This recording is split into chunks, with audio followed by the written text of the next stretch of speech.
Yeah, thank you for always coming around. This morning, I want to discuss something very crucial with everyone that has been coming to this channel and to your friends that you'll be bringing into this channel to watch so that everyone can gain and prepare optimally for those things that will help them to get the best out of their plans for the new year. New year, new resolutions. And don't forget, it is a year of we no go gree. We no go agree for anything that want to stop us from getting the best out of life. And so I'm sure you no go agree for anything to stop you watching this video to the end, because it actually matters that you stay in it and you listen attentively so that you can get all those nitty-gritties of information that you need to make the journey easy for yourself. Now, before we go into it, it is Akins TV channel. Kindly through this channel and see other works that we've done that have been helping people to get things done with ease. Then share with all your friends, share with family members, share with colleagues, co-workers, your neighbors. Let them know that you've seen Akins TV channel and something big and good is coming out from the Nazareth there. So you've possibly heard me saying so many things about Australian and point-based skill migration. And it is essential for us to do this because it's not everyone that is on that pedestal where they have employers meeting them to come over and work. Of course, it's been very massive for healthcare professionals in the past few months. For those whose occupations are not enjoying them, then this skilled point-based migration pathway might be the thing for you. The first in the process will be your skill assessment. Consistently be flogging out on this channel.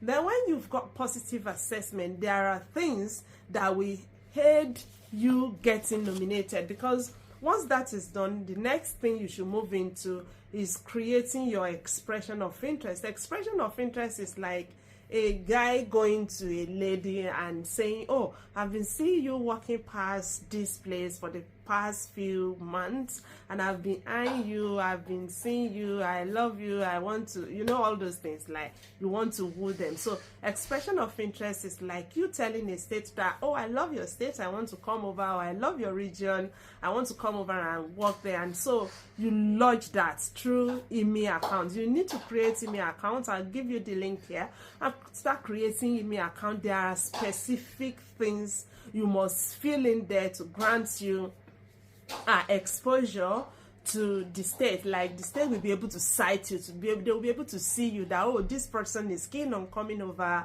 to our Macedonia and help us and live with us. And so there are diverse things to look into to help you.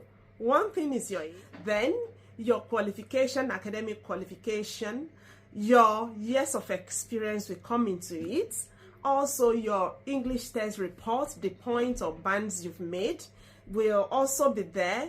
Then if you've had Australian experiences, which some of us might not really have, or maybe most of us do not have them, it can actually help you to boost whatsoever points you have. Then student points, if you've schooled in Australia, you may be able to add some points. Now let me break these things down to you.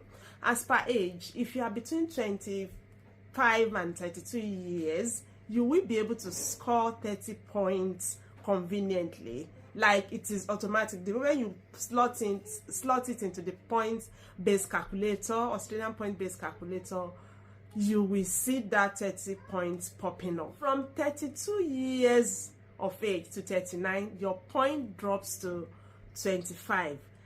Once you get off 39 years of age and when you push into 40 to 44, any moment before you clock 45, your point will be 15. So you can do the calculation and know whether you will be fit for this. Moving forward to employment. If you have been employed in your relevant qualification in any country you are residing for 0 to 3 years, that is 0 points. And if you've been practicing between 3 and 5 years in your nominated occupation or a closely related one and a relevant one, then you will be scoring 5 points for 3 to 5 years of work experience. Working above 5 years till you get to 8 years, or till you become 8 years in that profession, you will be allotted 10 points.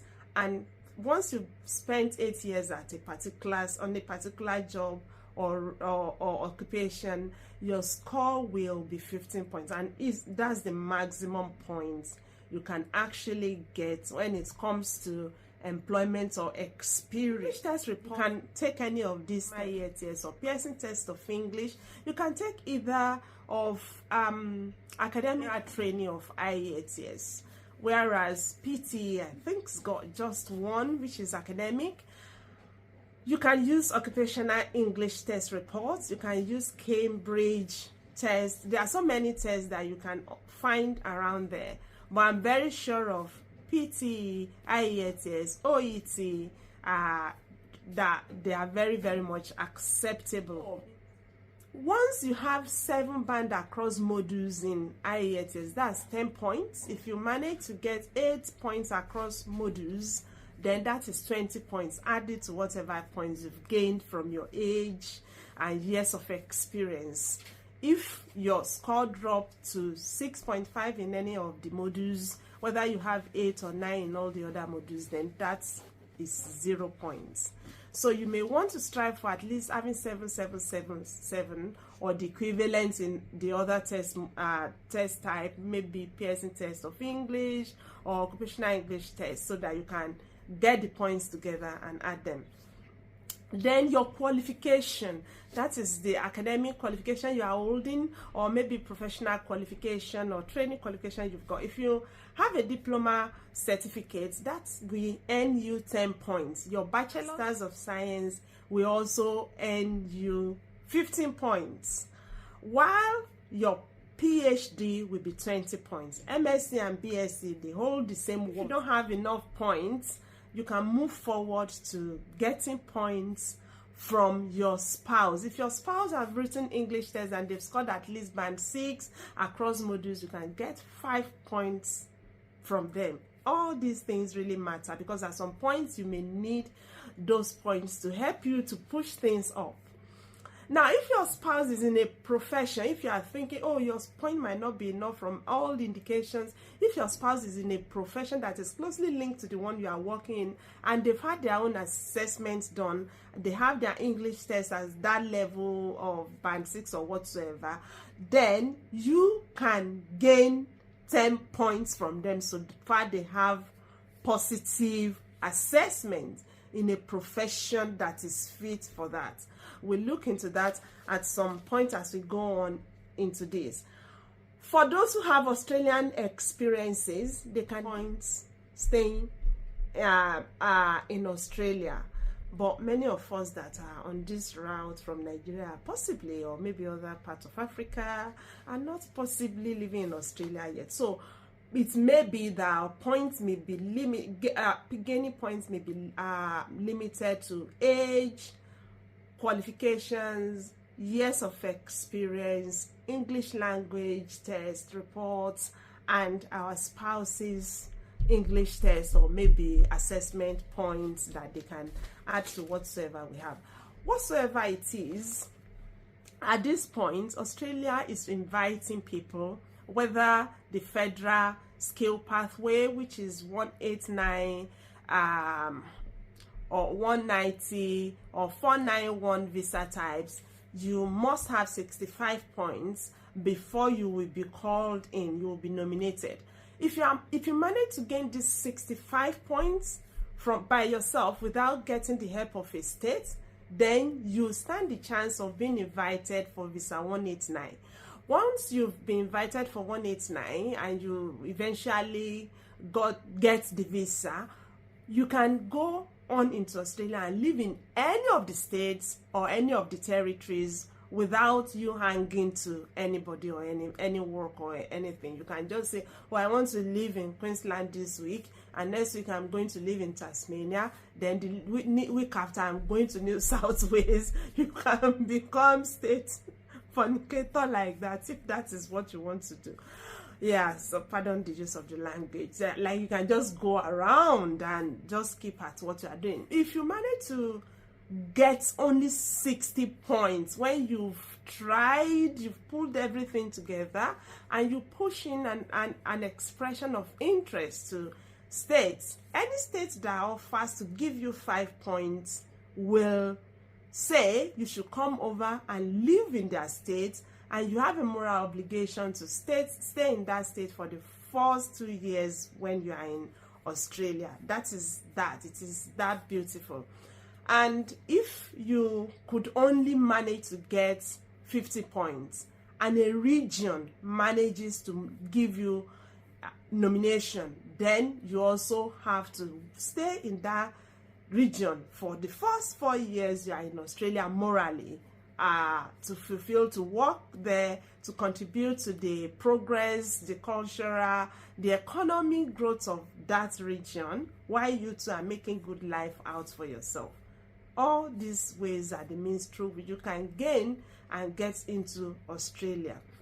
That region will be gifting you or dashing you 15 points. So there are so much hopes for everyone who dares to make effort, especially if you are not yet 45 years of age and your occupation is on the skilled occupation list. I'll put the link to the list here for you to have a look. But Australia promises to be very, very welcoming to migrants in this new year.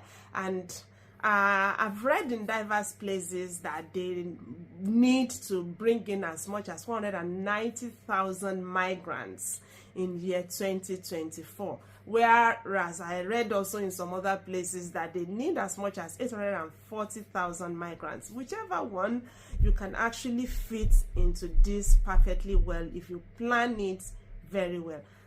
What can I say? I wish everybody making these efforts a good favor with God and men, and I wish you success in all your endeavors in this new year. Have a very beautiful one. Ask me questions. Please don't hesitate to ask me questions. Put in your contributions. They can always help every one of us. Thank you very much. Huggy. Bye.